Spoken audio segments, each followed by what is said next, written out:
zencefil, zafen, murabba yasaç usulüne gidip koyman. Yük dolu.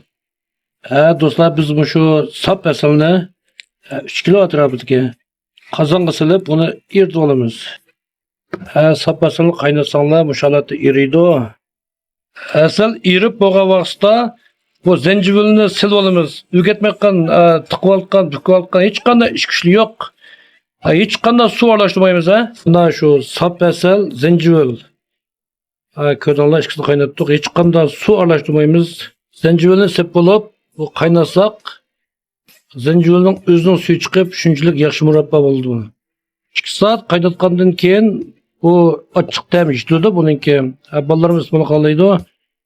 Muşda yazdan kunlardami har qanday muhitda o'l qo'shib sap qo'ymasanglar, qat'iy buzilib qolmaydi. Sapasal bo'lg'achqa. Ochiq ishga vaqtda ehtiyojingni qalab sapasal bo'lasizlar. Sapasal silib 5 minut qaynatgandan keyin zinjir murabbosi bitib chiqadi. Qancha uzun turgan shunchalik qizil rangli shunchalik esil murabbo bo'ladi.